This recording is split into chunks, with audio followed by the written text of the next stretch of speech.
All right, so let's check out this freestyle. Good streamline. Okay, the first thing I'm going to say is that you're pulling with the wrong hand off the wall. What you want to do is pull with your bottom arm. What that means is the arm that's closest to the bottom as you come off the wall. So right now you're coming off and your left arm is closest to the bottom, and you come through and you take that first stroke with your right hand. If you let yourself take that first stroke with your left hand, you're going to get a lot better rotation through, and it's going to make that stroke a lot more powerful. So that's just something to think about. So it's whatever arm is closest to the bottom of the pool, not necessarily whatever hand is on top or on the bottom of your streamline. So it's just something to think about.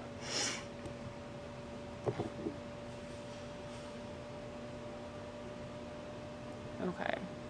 You have a really nice freestyle. It just looks very deliberate. And deliberate is not a bad thing, but when you're trying to go fast, it becomes more of a hindrance than a help.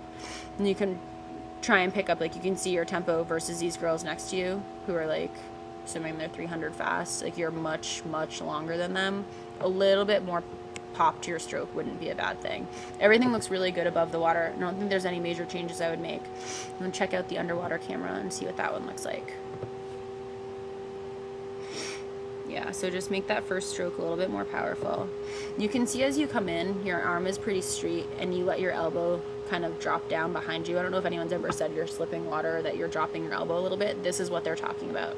So at this point in your stroke, probably at this point in your stroke, you want to have a really nice high elbow catch. Okay, so it's just like you talked about in lecture. You're going to internally rotate the shoulder. That automatically pops your elbow up nice and high, and it drops your fingertips down towards the bottom, so your palms are facing backwards.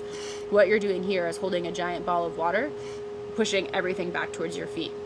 And when you come in this position, what you're doing is pushing down on the water, so you're not moving yourself forward as much as you can.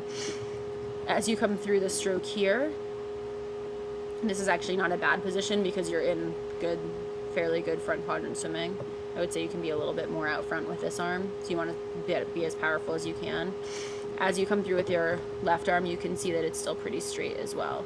This one even drops a little bit more. So you can see the angle here goes shoulder down to elbow and then out. You're just not as powerful in this position as you would be with your elbow up. The idea of swimming is just like physics. For every action, there's an equal and opposite reaction. So if you're pushing the water back towards your feet, you're moving forwards faster. This might be an easier way to move your hands through the water, but it's not nearly as fast.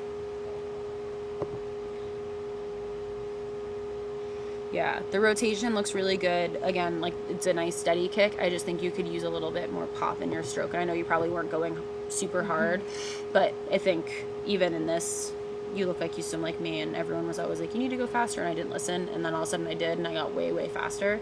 So keep working on that early catch, and I think that's gonna make a big difference in your stroke. And then also, you know, when you're going fast, try and give a little bit of oomph.